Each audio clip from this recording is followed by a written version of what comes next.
Magandang umaga, tanghali, hapon, gabi sa zodiac sign na Scorpio with the water elements. Lola Baby, nagpapakilala. Yan, so bibigyan ko po kayo ng reading simula po ngayon, August 10 to August 17. Let's see the energy na pumapalibot. Yan ha, okay, pwedeng mangyari. The energy is very fluid, pwedeng magpabago-bago. Unahin natin ang inyong tinatawag career, pera, trabaho, di ba? Yan. Okay. So may naroon po ditong tinatawag magandang balita. Baka ito yung tinatawag, baka nakapasa na kayo sa interview, di ba? Maybe sabihin na nating marirelease na yung document na iniintay nyo, baka mag-abroad na kayo. Or ito yung tinatawag win-wins, di ba? Yan. Merong growth, merong success. Yan ha. Merong tinatawag magandang balita or announcement. Yan ha. Or a relationship. Yan. Ibig sabihin nito maaring nakatagpo na kayo ng bagong employer or employees. Yan ha. Okay. Magandang usapan. It's like meeting up. So, ibig sabihin nito magkakaroon na ng tinatawag na kontrata. Diba? Baka ito yung tinatawag, i-briefing na kayo. Diba?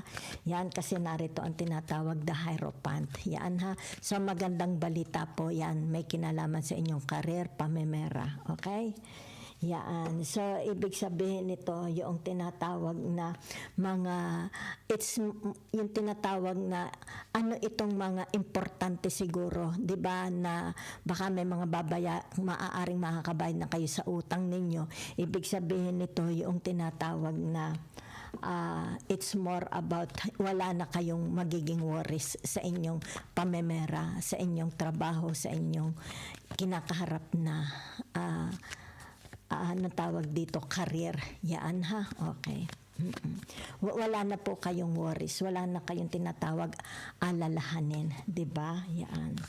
So, maaari ito'y kontrata, paperman na kayo sa kontrata. It's like ito yung tinatawag pangmatagalan. Okay? Yan.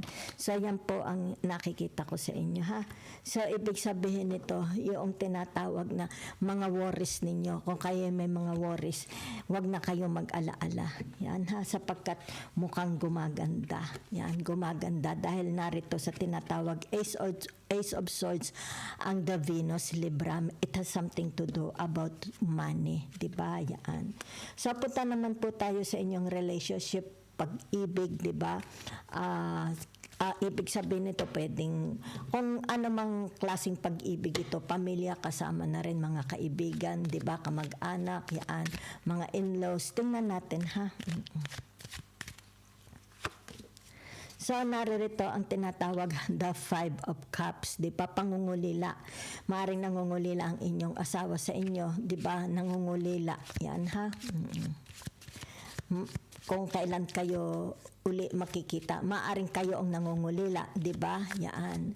Maaring sabihin na natin itong taong ito is halimbawa hiwalay or tinatawag na mga byuda, di ba? Or may asawa pero malayo, di ba? Yan, it's more on pangungulila, di ba? Nag-iisa lang sa buhay. So, the star. Ibig sabihin nito, yung tinatawag na wala namang problema sa kanyang bahay. It's like masaya, di ba? It's like free ang movement niya, di ba? It's like this person can do what they want. Let's say sabihin natin ito yung tinatawag na may mga hobbies kayong gagawin, pagtatanim, di ba? Maaring mag-aalaga kayo ng mga halaman, di ba? O mga hayop, magpapaganda ng bahay, di ba? So, it's more about tinatawag na kaayusan ng inyong pamilya, kaayusan ng inyong pag-iisip, kaayusan ng inyong paligid, di ba? Surroundings, yan ha? So, ibig sabihin nitong the justice na ito is payapa. Payapa, it's like wala kayong kaaway sa inyong neighbors, sa inyong asawa, sa inyong mga kamag-anak, sa iyong pamilya, magulang, kapatid, wala. Wala ha? Okay. So naririto ang tinatawag na the moon, di ba? Secured, ibig sabihin nito very very confident kayo, di ba? So it's all about yourself, di ba? It's like dito pinangalagaan mo ang iyong aura, ang iyong kagandahan, ang iyong energy, yung iyong tinatawag pansarili. Okay? So ibig sabihin nitong the Queen of Wands na ito, yan ha. Ito yung tinatawag na your pag-asa. It's like makakamit mo ang iyong pag-asa, gusto, okay, sa buhay mo. Maaaring sabihin na natin dito kung ito'y may kinalaman sa love relationship, di ba? It's like merong papasok na bagong tao, di ba? It's like your soulmate papasok sa inyo. Yan ha, okay. So nakikita dito yung tinatawag na very very intuitive daw kayo. Yan ha. So ibig sabihin nito, it's like meron kayong matatanggap na regalo, a gift, 'di ba? A proposal. Yan ha. Okay. Kung ano man ito a proposal, yan ha. Yan. Ibig sabihin nito relationship, may gusto makipagrelasyon sa inyo. Okay? Yan, because you're very very attractive. So tingnan natin about your health.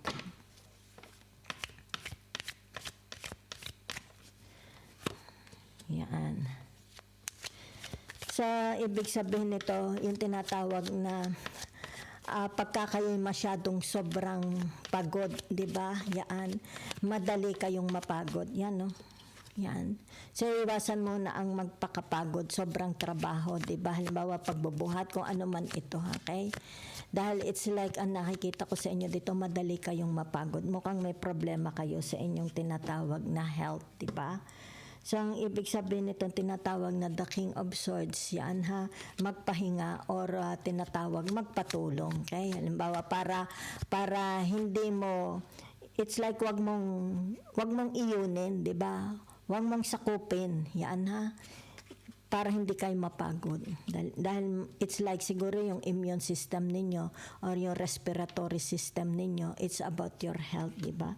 So, ibig sabihin nito, lighten your job. Siguro kung halimbawa magtatrabaho kayo ng very light lang, di ba? Maybe an office work, nakaupo, something like that, online services, di ba? Ibig sabihin nito, humanap daw kayo ng trabaho na hindi naman very, very exhausting dahil mukhang kayo'y madaling mapagod. Okay? Yan. So, ibig sabihin nito yung tinatawag na the justice. Yan ha. Ibig sabihin nito, especially sa inyo, tinatawag madaling maapektuhan ng health ninyo if you have a tinatawag na mga kaaway, di ba? Yan. So, ibig sabihin nito yung tinatawag, hindi tahimik ang inyong pag-iisip, di ba? Yan. Hindi tahimik ang inyong emosyon. Okay? It affects your feelings. Yan ha. So, iwasan po ang tinatawag na stress, di ba? Depression, anxieties, yan ha. Yan ang malakas na kalaban nyo. So, at ano ang dapat iwasan? Meron bang tinatawag success? Anong dapat iwasan? Okay? Yan. So, ang ibig sabihin nito, okay? Tinatawag na, teka muna ha, dahil narito ang the star. Yan ha. Siguro, iwasan nyo muna ang tinatawag na kung kayo yung mga lalaki, di ba? Kasi mukhang mahilig kayong maghubad ng damit, di ba? So, iiwasan nyo, especially sa gabi, baka kayo mahalumigmigan, di ba? Yan. Baka kayo mahalumigmigan. Yan, ha? Iwasan din nyo ang pagpupuyat. Okay? Yan. Iwasan ninyo ang nakikita ko dito is tinatawag masyado kayong active sa gabi, 'di ba? Lifestyle, maaring night clubbing, 'di ba? It's more active. So iwasan niyo 'yan, okay? Para iwas gulo din, 'di ba? Yan. So tingnan natin kung meron kayong tinatawag success, meron pong success ha. Yan.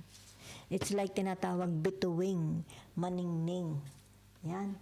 Kita ninyo, it's more about tinatawag action. Okay, yan, no? Kita ninyo, may success po sa buhay nyo, saan man yung areas, di ba? Mari, ito tinatawag sa trabaho, sa karir ninyo, uusad, di ba? Yan. So, kung halimbawa about your health, gagaling naman kayo, di ba? Kung ito ay relationship, ibig sabihin nito, love, romance, matatagpuan ninyo ang inyong tinatawag soulmate. So, if it's about family, ibig sabihin nito, yung tinatawag na, yan, it's like kung halimbawa magkahiwalay ang magulang ninyo, di ba, there is a chance na magkabalikan. Kung kayo naman ito, nagkahiwalay kayo ng asawa mo, there is a chance magkabalikan. So, ibig sabihin din ito yung tinatawag success sa mga anak, di ba? Yan, mga anak ang magdadala ng tinatawag tagumpay. Okay?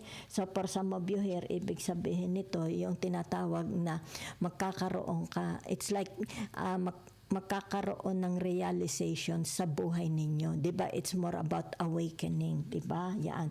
Maaaring sabihin natin, tinatawag ka na ng Diyos. Diba? Yan. It's like tinatawag, a-align ka sa Diyos. So, meron dito, it's like a secret kasi may susi sa ibaba. Okay? Na ito is bubuksan para ito is makamtan ninyo. Habang buhay, it's like tinatawag panghabang buhay na kaginhawahan, panghabang buhay na relationship, panghabang buhay na kayamanan. Diba? Yan. So, ibig sabihin nito, yung tinatawag pakakaingat-ingatan mo kung ano itong tinatawag na matatanggap ninyo. Okay? So, mawawala na ang inyong tinatawag mga worries, di ba? Yung mga inyong alalahanin, maaring mga utang, mga bayaran, di ba? Mawawala na po yan. So, ibig sabihin, gaganda ka na uli. Magiging mabango ka. It's about your tinatawag na aura, 'di ba? About your health, yan oh, 'di ba? Kumbaga dito bago ka na, 'di ba? Yan oh. Muli kang kikislap, okay? Muli kang, it's like tinatawag, it's about your confidence, your ego. Yan ha. So whatever is this success ito.